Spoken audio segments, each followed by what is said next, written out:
girly girls, and welcome back to the pod. I can't believe we're already on episode 10. That's kind of insane, and I think it's really cool because I started this in August and now it's October and I've gotten so much support. It's honestly insane and I'm just super grateful. So I just wanted to say that before we got into everything. So let's just start with the best and worst of the week.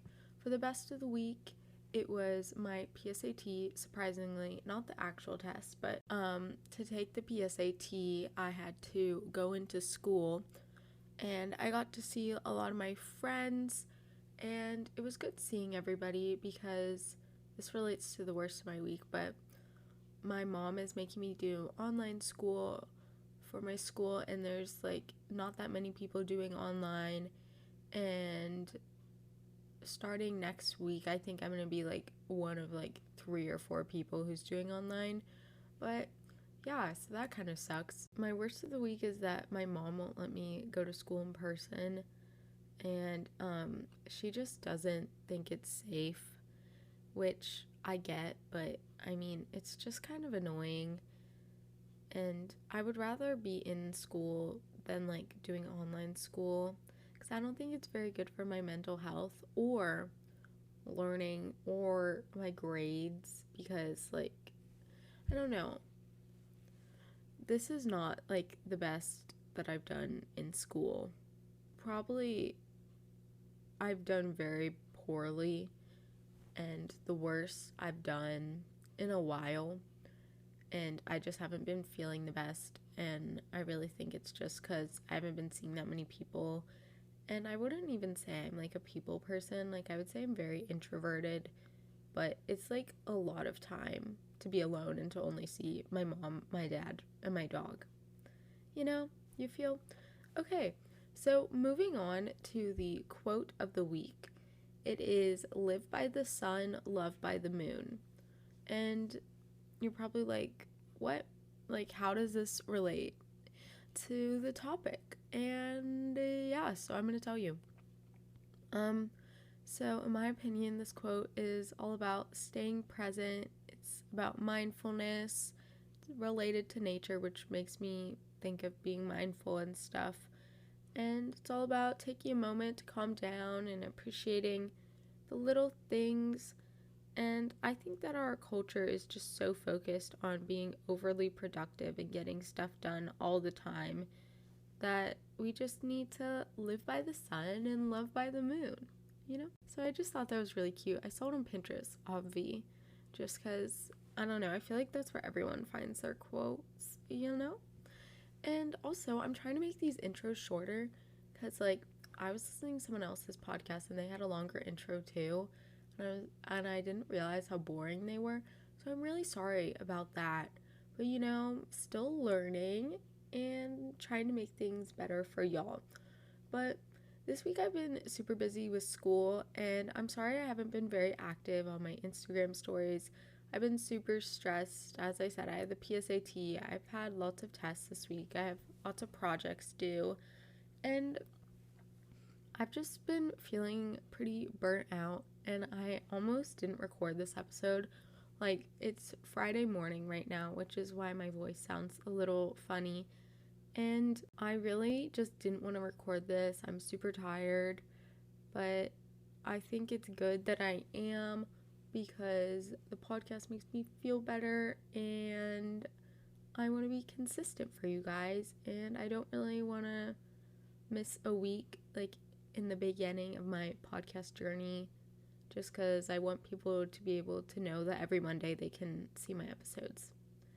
So anyway, relating to that, this week's episode is burnout and toxic productivity. So before we get into that, don't forget to leave a review, subscribe, follow, do all the things. And yeah, you can send me a DM and say hi or something. I don't know. Okay, so let's get into it. So what even is toxic productivity? Toxic productivity is an extreme and unhealthy obsession with being productive or the need to feel productive all the time. And toxic productivity can apply to everything: school, work, hobbies, sports, whatever. And it's not beneficial, and it's different from healthy productivity. It takes it to a whole new level. And it might be doing more harm than good. Toxic productivity can lead to burnout, which, if you don't really know what burnout is, it's like a track or cross country race. I don't remember which one, but it's like doing the sprint versus like a slow jog. But instead of doing like the sprint once, it's like you sprinting every day, all day, versus you doing like a slow jog. So obviously you'll get tired faster, you'll feel exhausted, and you'll need more breaks. And you'll get less done because you'll have to spend more time recuperating. And so overall, there's really no point to this. You're just making yourself feel worse. You're not getting as much done, and you're just going to be tired and unmotivated. And I think right now in society we have a sort of hustle culture, and I know that a lot of people have been talking about this recently or in the past few years, and I think that our society truly values productivity and sees it as if you're productive, you're successful, and if you're not productive, you're not successful. But I think it's important to note whether or not you're actually being productive or if you're just being busy. So I often fall victim to burnout and toxic productivity. For example, when I was starting out my blog this summer, I would post 3 times per week, and obviously that's kind of insane. And luckily I wasn't in school, or else I would definitely not have been able to do that. But it was a lot, and I wanted to quit multiple times, and it made me feel burnt out. I wouldn't be able, if I wrote all the posts in one day, I wouldn't be able to do anything for the rest of the week because I'd be so exhausted. Or like with school, I try to do everything at once. I mean, I guess this is being proactive, but also like I try to finish things all in the same day. So then like one day I'll be doing like 4 hours of homework, and the next day I'll have like 20 minutes. And then for my podcast, I often will stay up late editing the episode or creating Instagram posts or whatever. I mean, I think it's really common to feel burnt out and exhausted and tired and unmotivated and just like you want to quit. And I know a lot of people on Instagram, and at least in like the teen podcasting blogging community, have been feeling burnt out because I've been seeing posts over the past few months being like, oh, I'm taking a break for a few weeks, or I'm not gonna be on Instagram for a week or like something, just because people are getting so burnt out trying to manage. Like burnout for me creates exhaustion, unmotivation, don't really want to get up. It creates a lack of passion for what I'm doing. Like I said, it makes me want to quit. Think, oh, I can just skip this once, but then I know in the future that if I skip 1 week, then I probably will skip the next week too. And that's why I try not to skip weeks on my podcast, just because since it's so new, it's not necessarily like a set habit. School, a blog, a podcast, whatever, where I know that, I mean, obviously I know I need to put something out every Monday, but like it's not a set habit. I don't know if that makes sense. Burnout makes me want to be a couch potato. And I've been feeling it recently. And I feel like I can't take a break. Podcast, I don't want to miss an episode. Blog, I need to post every week. School, I don't want to get behind. And that's not good. And I definitely need to slow down. And if you're in the same boat, then I got some tips for you. Especially on my blog, I just haven't been feeling very motivated. I've been super tempted just to quit and stop posting, and it's just kind of been a lot. And I mean, I don't know. I really have to push myself to like post something, get something out every Wednesday for my blog. And I think it just adds unnecessary stress, but I'm worried that if I skip 1 week, then I'll feel like I won't have to post for a while, And I think the main reason that I hold myself so accountable, at least for my blog, is that I had to pay like for my domain and stuff. And like this podcast, I didn't really have to pay for anything besides a mic. So I feel that I need to hold myself more accountable just because I've already spent money on this and I have my domain until June. So I keep telling myself I just have to be posting till June and then I'll see just till June. But June is so freaking far away and I don't know. I'm just not vibing with blogging at the moment. But I like podcasting. Podcasting is fun because I just get to chat and I think that's pretty fun. Also, I don't think this episode will be very long, so if you're having a busy week, then you can just fit this episode right into your schedule and you'll be good to go and you'll have some pretty freaking amazing tips and some advice. So I'm not going to just keep talking about it. We're going to get into the tips on how to relax, reduce burnout, and manage your toxic productivity. So my first tip for you is to make an achievable to-do list.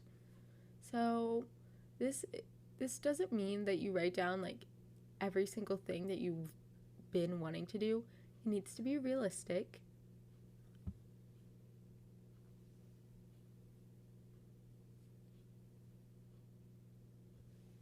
And you probably should have 3 or 4 things on it, depending how big of a task they are. So, for example, on the weekend, let's say for Saturday, I want to edit the podcast. I want to do my homework, or at least half of it, and I want to schedule my weekly email. So that would be my to-do list. And once you finish everything on that list, you're going to stop, okay? Even if you have extra time in the day, just stop. I know that I often like to try to fit as much as I can into one day, but this is not good. We need to have balance. That's what we're trying to achieve in our lives. And if we do everything in one day, that is not balanced.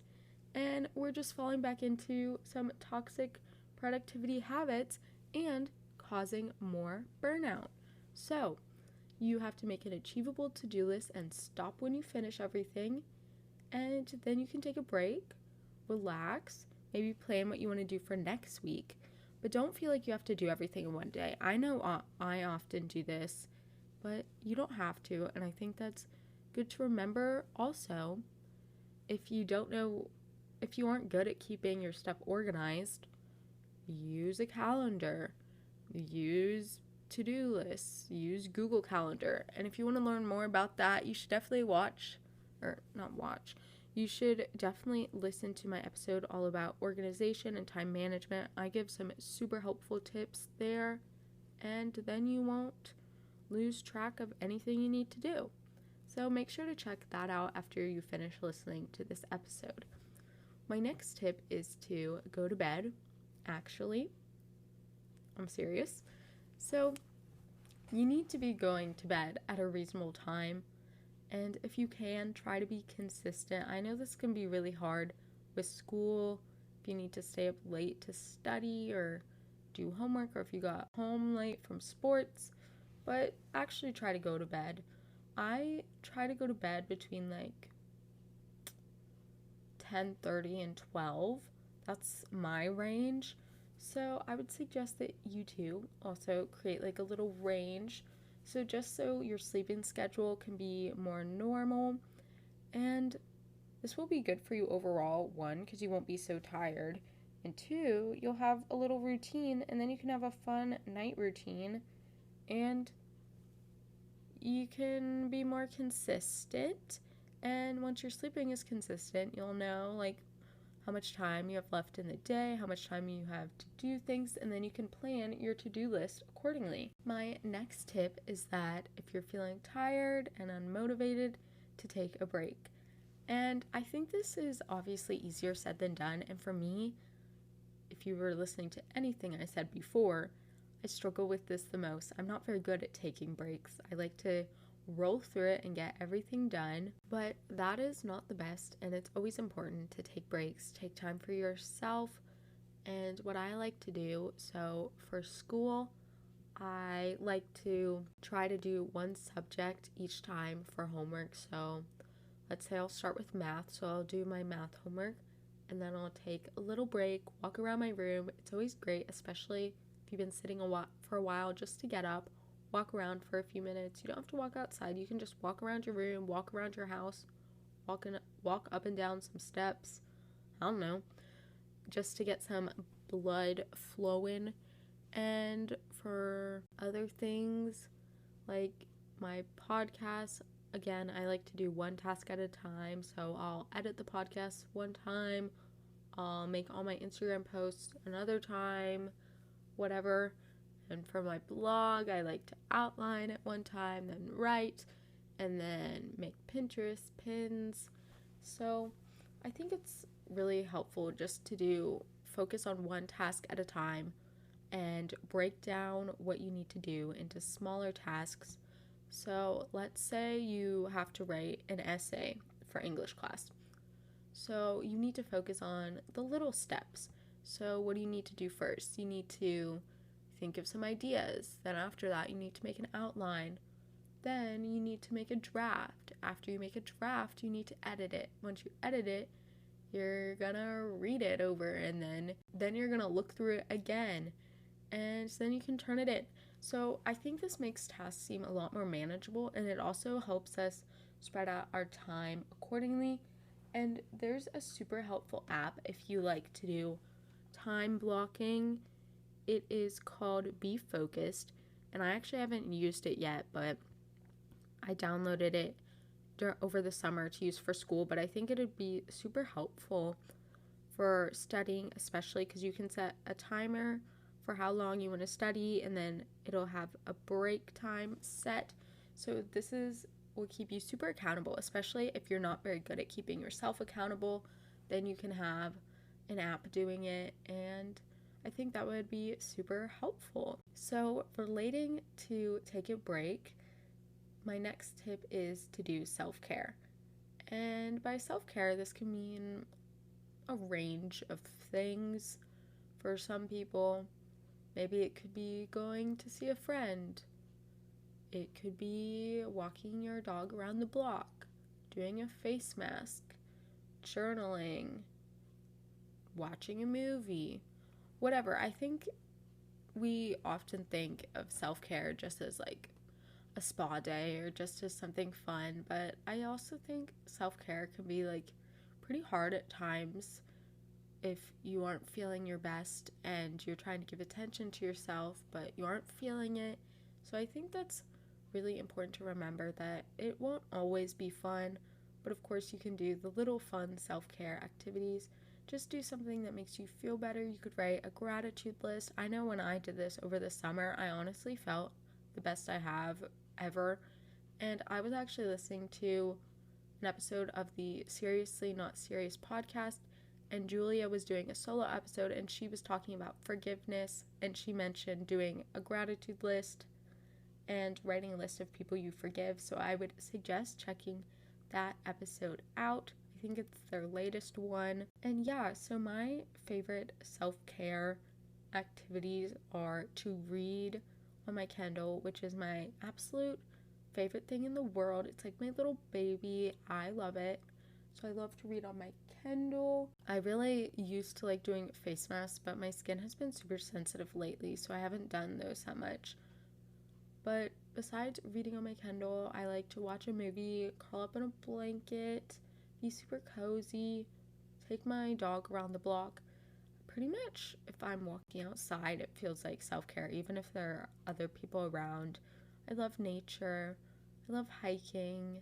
I haven't been outside in a while though. It's like that's the only thing I can focus on, and that's the only thing that matters.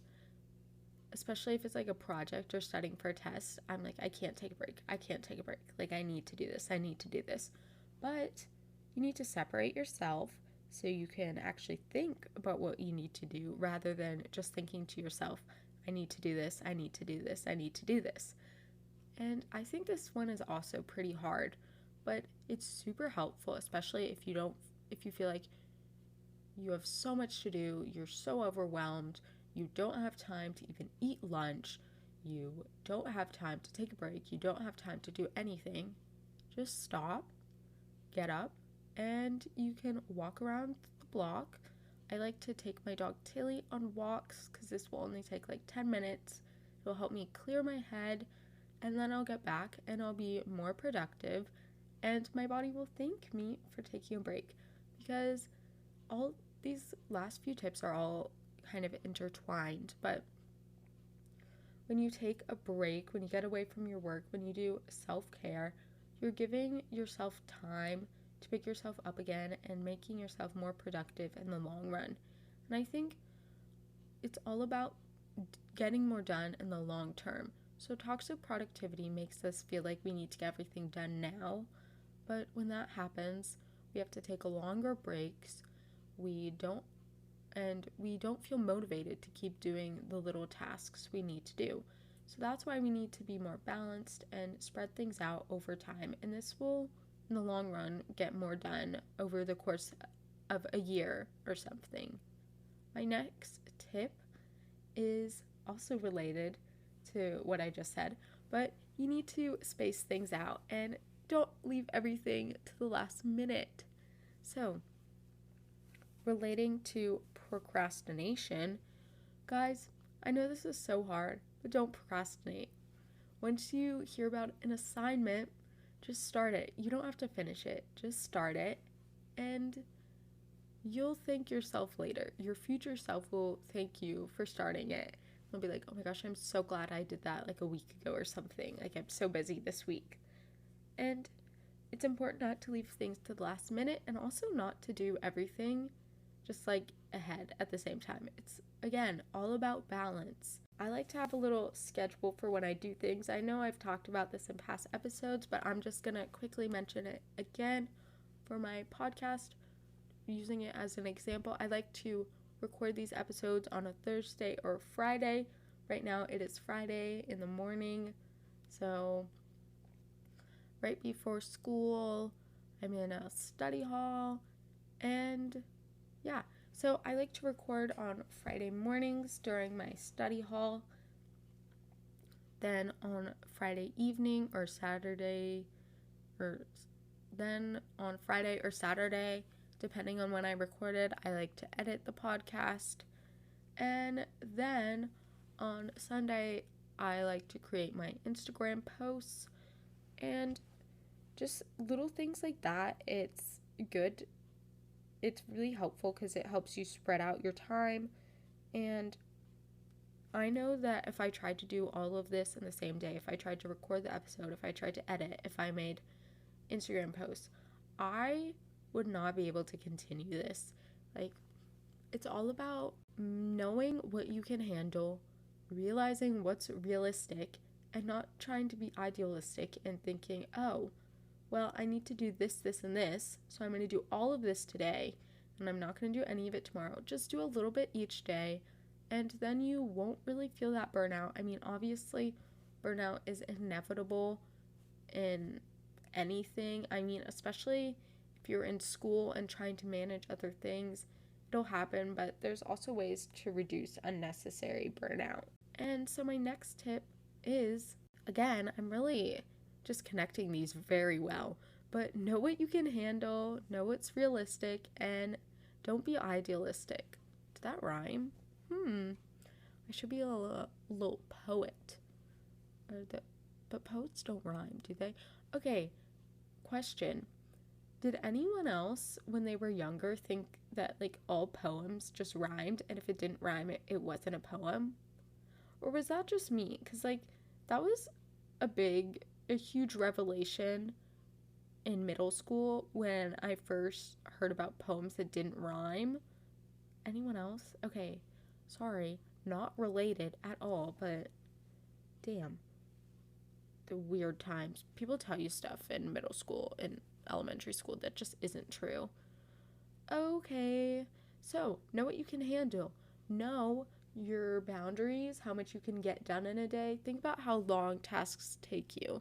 Like, if it takes you an hour or something to record a podcast episode, and if it takes you 2 hours to edit a podcast, and like 30-45 minutes to make Instagram posts, I don't know, then you're not going to be able to do all of that on a school day, okay?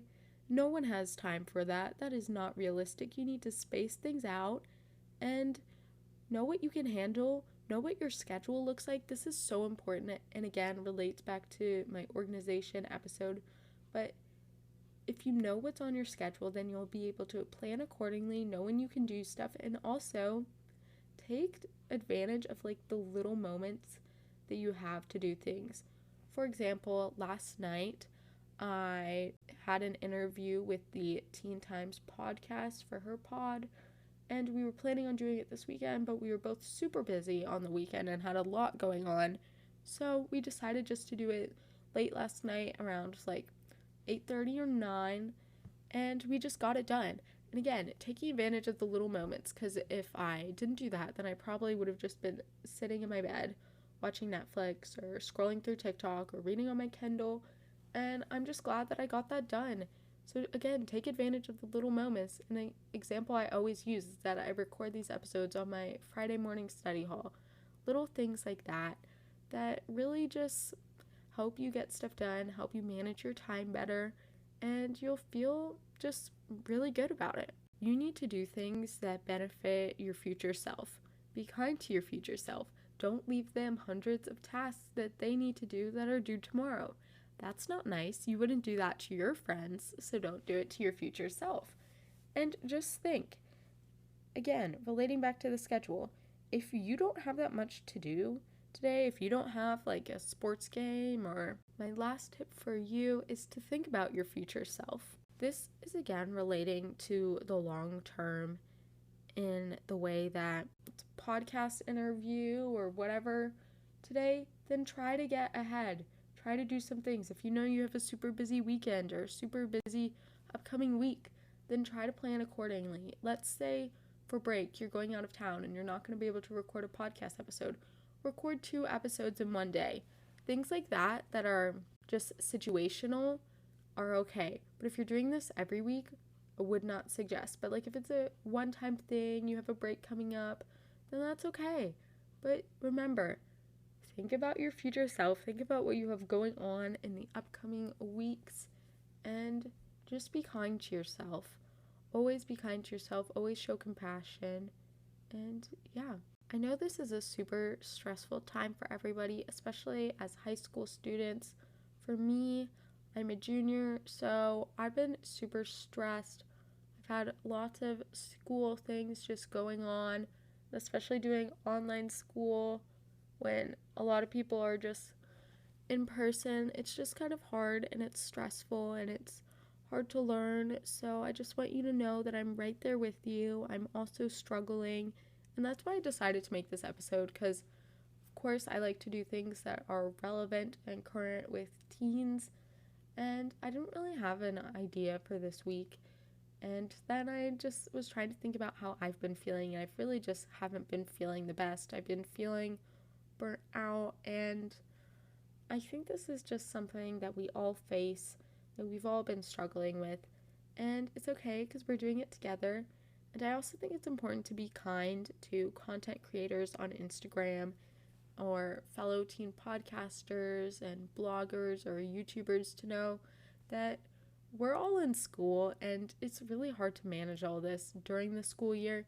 So just be kind to those accounts and to those people, because you don't know how much they have going on, how much they're doing outside of this, and they could be super overwhelmed and feel swamped with all the work they have to do. So just be kind, appreciate when they post. If they don't, be understanding, be kind, and it's not the end of the world also if you miss a week or 2 of posting. That's okay. Taking a break is important, and you need to remember to do that. And circling back to my quote of the week, live by the sun, love by the moon. Again, remember to stay present, be mindful, and don't get so worked up about everything that you need to do. It's really important just to take a minute to focus on what's happening around you, what's happening in the present. And I feel like a little meditation teacher saying that, but I mean, it's so true. I think we get so focused on what we need to do that we often forget what's actually happening. And it's important just to look around and notice that everything's still here. While things might be crazy in your world, your life, things are still happening, and the world still is going on. The leaves are still changing. It's still getting cooler. It's still fall. Your room still looks the same. Sadly, mine does, and it really needs to be fixed. But just things like that. It's all about perspective and being mindful of that. And I hope that you'll carry this quote with you throughout the week. Live by the sun, love by the moon. I think it's super cute and also really relevant and super important. And yeah. So don't forget to leave a review, subscribe, follow, do all the things. I know this episode was a bit shorter than normal, and I would like to apologize about that. But I hope that you enjoyed these tips and that you can carry them throughout your week and your future. And I'm just sending you lots of love always. I know this time is super hard, super stressful. So know that I'm here. My DMs are always open if you need someone to talk with or if you just want to chat about anything. I'm always here, and I understand how you're feeling, and I get it. So remember to check out my blog. I have a new post coming out Wednesday, hopefully. We'll see. And don't forget to join my newsletter. I send out emails every Sunday. It's called The Insider Scoop, and I just give you more information about what's going on with my week, what's been happening. I give podcast recommendations, book recommendations, my favorite things of the week, more quotes that I like, and of course, updates on my latest podcast episode, my latest blog post. So if you're interested in that and seeing me more often, then make sure to join my newsletter. There will be a link in the description. And also, this week I created a website for the podcast. So if you're interested in that, then you should definitely click the link in the description box. It's just like a little Wix website, but you can listen to the episodes on there. There's a little about me, and you can also join the newsletter from that website. And again, if you need to contact me, if you want advice on anything, if you just want to chat, if you have constructive criticism, then you can DM me at the Girly Girl Podcast, or you can email me at thegirlygirlpodcast@gmail.com. I know I say this literally every time, but guys or girls, because 95% of the people who listen to this are female, so ladies, I really want to start doing a personal advice segment, so please send me an email, a DM, and I'll discuss it anonymously. Or you don't even have to send like your situation. It can just be like a topic if you don't want to get super personal. And I just would love to know what's been going on with you, what you need help with, what you're struggling with. And I think that would just really make this podcast a lot better. Just so it's not just things that I've been struggling with, but I can also relate to y'all and help you guys. Relating to that, you can also send a little audio clip if you want your voice to be featured, which is cool. You don't have to say your name or anything. You can just describe your situation in under 1 minute, and then I can feature that in the episode. So if you're interested in that, that would be really cool. And again, don't forget to subscribe to this podcast on whatever your favorite listening platform is, just so you can stay updated whenever I post. And make sure you also, on Apple Podcasts, I'm not sure if this is on other podcasting platforms, that you turn on the notification bell for this podcast so you can always stay updated whenever I post, which is every Monday. So if you're listening to this on Monday, happy Monday. Today's a new week. I hope you have the best week ever, and you're the best. So I'll see you next week. Bye, girly girls. Love ya.